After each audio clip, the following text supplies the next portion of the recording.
Bismillahirrahmanirrahim.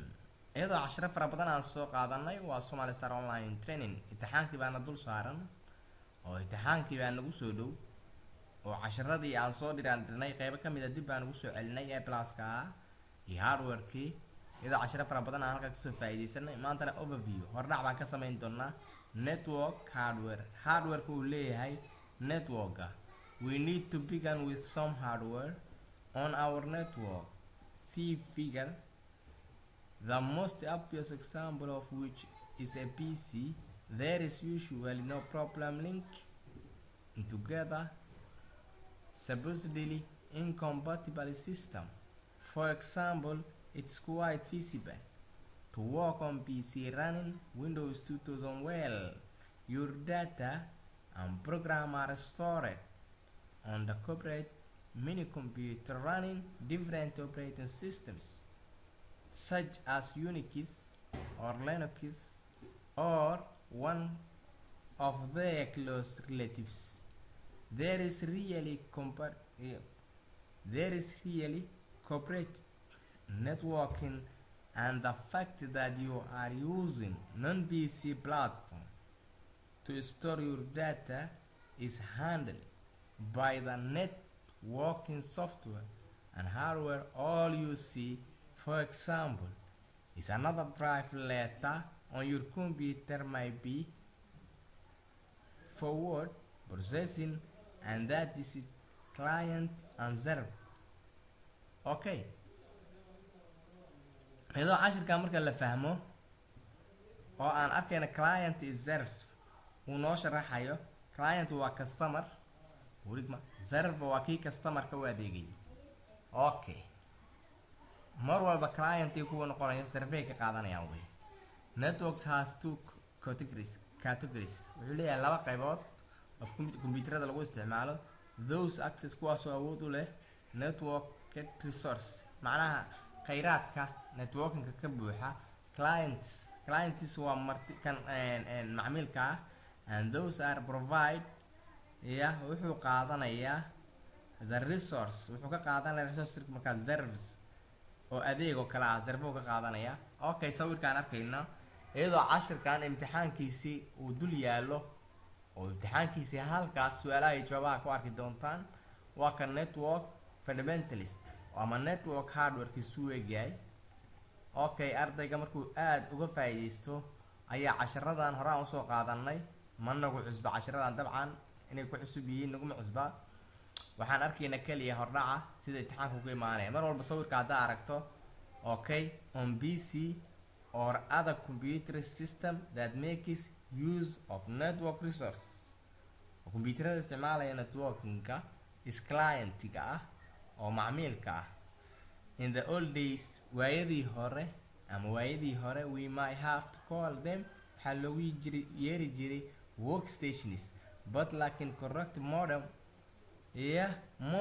clients customeradan casriga Somali terminal baa loogu yeeraa hadda. But that really reverse, waxayna tix raac u yihiin ama waxaa lagu tilmaamaa to the screen and keyboard. waxaa ka heli kartaa macnaha oo kugu caawinayo si fudud. hadda only setup kaliya u baahan tahay. On process power Windows-ka isticmaalayso ayay ku xiran tahay.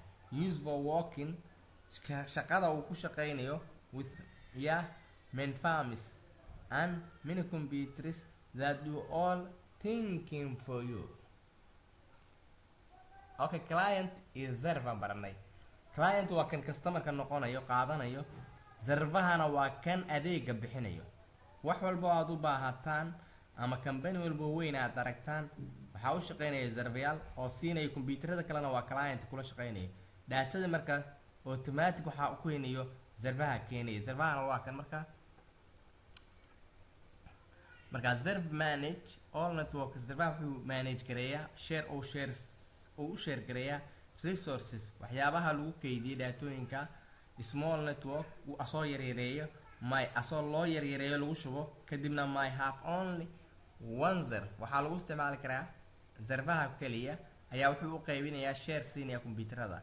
But corporate setup might be half dozen, each performing the special tasks. For example, one zero may hold the network disk space and another may manage the printer.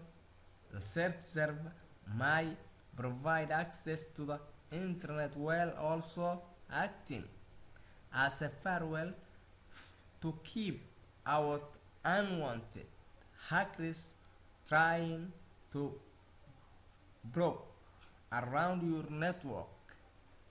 Ultimately, the number of servers on a network depends on the workload. The network is going to face and whether one server can cope. Later chapter will discuss how network behave under load and what can be done to keep things running smoothly. marka zarfaha wuxuu mar walba share gareynayaa resource-ga ama kheyra ama wax kaydka lagu kaydiyay daatada uu hayo oo wuxuu u share gareynayaa wixii client ah. Okay, marka client iyo zarf saa ayay ku kala duwan yihiin. waa kan zarfihii toosina aragtaa la rabaa, client-igana waa kuwan.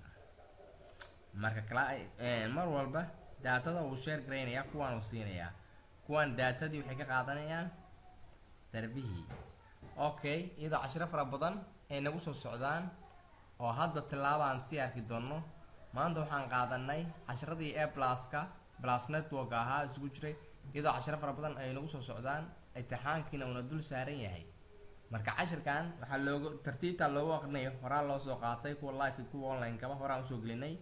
haddii internetka xataa waa laga helayaa ayagoo aan si fiican usoo diyaarinay. marka hadda kormaris weeye si imtixaankii loo ogaado inuu ku imaanayo client iyo server ku imaanayo.